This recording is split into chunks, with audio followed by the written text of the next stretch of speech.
Another Wednesday has passed, and what that means to us is another new comic day has come and gone.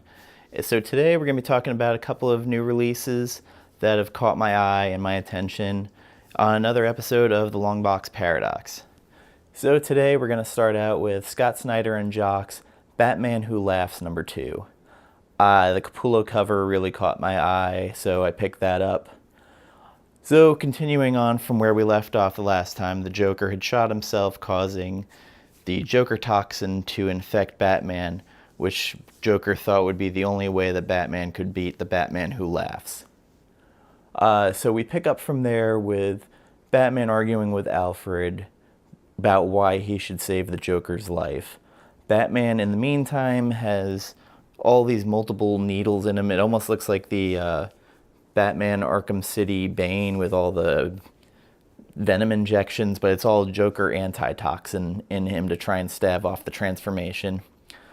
We go from there with Gordon investigating the murder of another Bruce Wayne. It's a Bruce Wayne from another dark Earth where he was the mayor and living a happy life. Batman is there as Bullock, dressed up, and he kind of snaps at a cop. The kind of tweaking from the Joker venom starting to affect him. From there, he has this failsafe that after talking with Gordon, called the Last Laugh. With this, taken right out of Batman Begins, they have this system that if there's ever a widespread pandemic, that they'd be able to spread whatever the antivirus would be. It's really straight out of Batman Begins. Snyder must have really liked that scene. Anyway, from there, he realizes that he has to go to Wayne Tower. The Batman Who Laughs is already there, and he has this dialogue with the guy working the elevator, where the guy, he just hears Bruce Wayne's voice. He's got health problems. And boy, Jock's art really takes off whenever the Batman Who Laughs comes on the screen. So from there, let me start out first. Batman Who Laughs gets up into the tower and just starts slaughtering security men. Batman comes in, they have a throwdown, and he is then shot by the Grim Knight. We find out the Grim Knight, another from a multiverse Earth, where Joe Chill dropped the gun, and Bruce Wayne, after the murder, picks up the gun and learns to love guns. He weaponizes Wayne Tech, where, they're a weapon manufacturer, and he basically is the ultimate killer.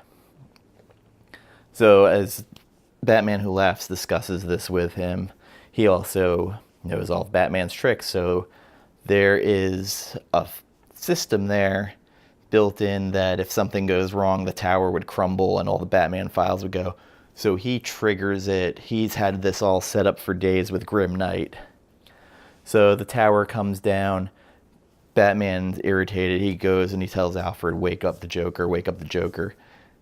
And the Joker says, there's only one person who can stop him. It cuts away, and Gordon's in a grocery store, and we find out that he's there to get James Jr.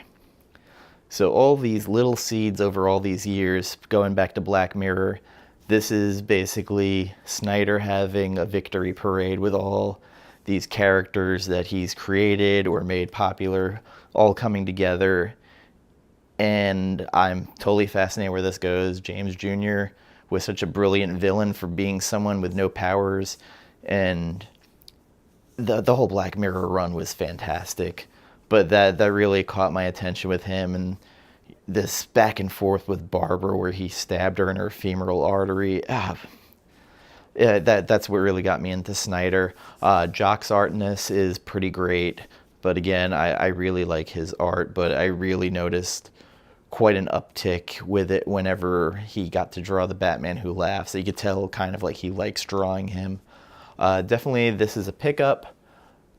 I'm really curious of where this goes. I have this horrible feeling that this might end up on a downer, But also, there's a one-shot coming out with The Grim Knight by Eduardo Riso. I think it might be Snyder and Tinian writing it. But I love Riso's art. I was a huge fan of 100 Bullets, so sign me up for that. So from there, we're going to move on to Detective Comics number 996. Tomasi, Mankey, great run. This continued the quality. This issue starts out with Alfred being operated. Well, actually, it starts out with Batman. It's the aftermath of his run through Arkham, trying to find out who killed Leslie, who's behind. They show everybody beat to hell. And then we cut to Alfred, and he's recovering after Damian performed surgery on him to repair his collapsed lung. Tomasi does a great job of kind of repairing some of the damage done in one of the other Bat books I don't want to talk about. And Damian starts saying, well, it's Ducard probably, so he sends Batman on the path of going after Ducard.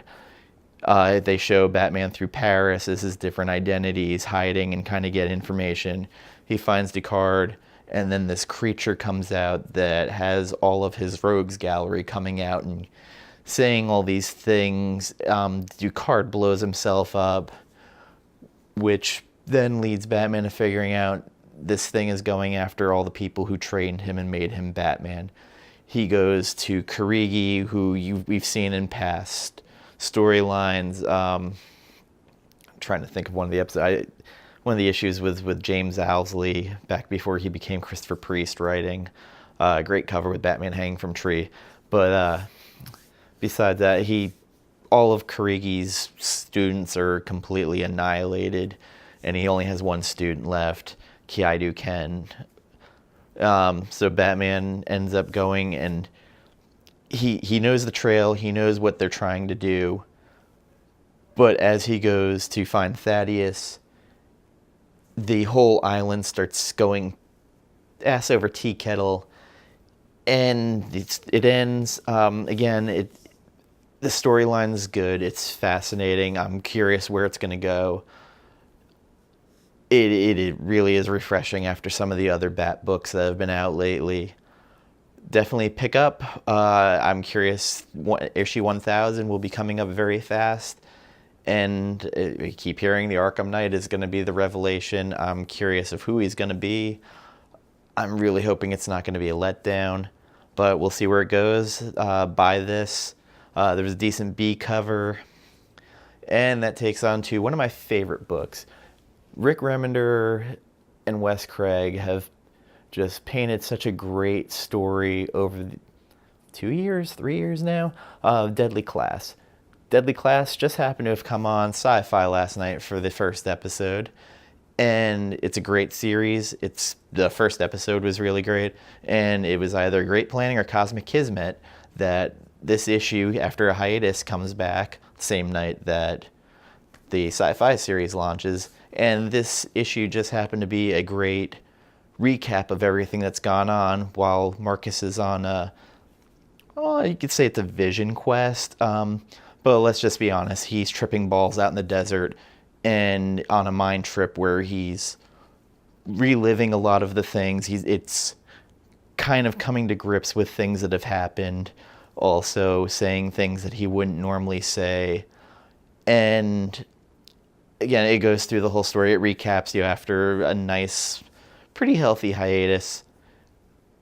And Wes Craig's art, especially the tripping ball scenes, is great. And finally, at the end, he comes to the realization that they have to go back to King's Dominion. And if you haven't read the series, I recommend highly going back and reading from the first trade on. They're great, quick reads. Marcus is a really tough character to root for. Actually, all of them are, but Marcus can be such a bag of shit at times where you hate him, and then other times you see this weird loyalty come out of nowhere that you're not expecting. I absolutely love the character Maria. She's insane. I have her tattooed on my arm. That's a whole other story. Yeah, so definitely buy this, buy the trades if you haven't read. I'm planning on starting to do deep dive series where I'm going to kind of do recaps of series. First one I'm going to be doing is Nailbiter. I might follow up with Low or Deadly Class, but with Deadly Class being on TV, that might be probably take priority over it. Okay, so from there, now we have some little spec books. First one, I will say, it caught fire real fast. The Ben Oliver B cover for Catwoman that came out this week. It was at 20, the undercutting started, and now it's down to about 10. Also this week, another book that I really didn't see coming, White Widow. White Widow is by the artist Jamie Tyndall. He did a lot of Grimm's fairy tale covers. He does the con circuit quite a bit. His art is really great. He is kind of like a J. Scott Campbell style. So about a year ago, started doing that. There was a cosplayer that did this Gwenom. It was Gwen Stacy Venom. It made the rounds. It was very popular, but of course it was infringing kind of on Marvel, and I guess he really wanted to work with the character. So now we have White Widow. The B cover, it's a red foil variant with Tyndall on the cover. It was going for about 20 to 25, and it sold out rather quickly. So if you can find it on the cheap, pick it up. I have no idea what the spec is on it. I just know the art is good, it's short printed, and there seems to be a little bit of heat for it. And now for my recommendation of something you should read that got overlooked. Years ago, I believe it's 1986 or 85, Watchmen had come out, and this other book by Marvel that was a little bit nihilistic, it was really raw and had some horrific stuff in it that was completely overshadowed by Watchmen.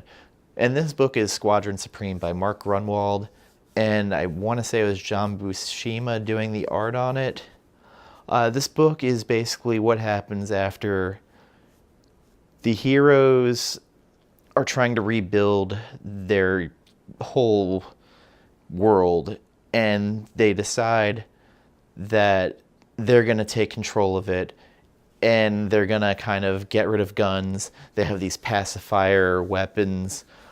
They're basically, they call it the Utopia program. They take people in prison, dangerous criminals, and basically brainwash them.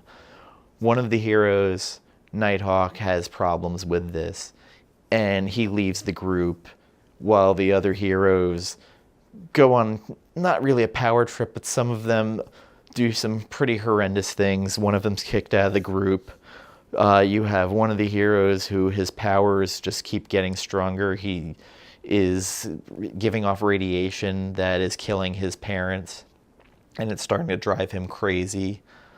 There's all kinds of things in it, and it ends on a really dark note. I mean, as the series goes on, it keeps getting darker and darker, but it didn't have the highbrow type writing of Alan Moore. And as it is, Squadron Supreme is nothing but a derivative of Justice League. But for some reason, this series always stood with me. It stuck, and it's fascinating to see, and I loved it. Maybe it's just schmaltzy, and I just like that kind of stuff. But it's definitely worth a read and for you to pick up. Anyway, that's it for this week. Hopefully next week I'll have a little bit more for you. The deep dive for Nailbiter will probably be coming soon. And later tonight, I will be having a glass review up on the new M. Night Shyamalan movie that spins off of Split and Unbreakable. Anyway, thank you for joining me. Comment, subscribe, like. Tell me something that I might have missed that you think's great. Take care and have a great night.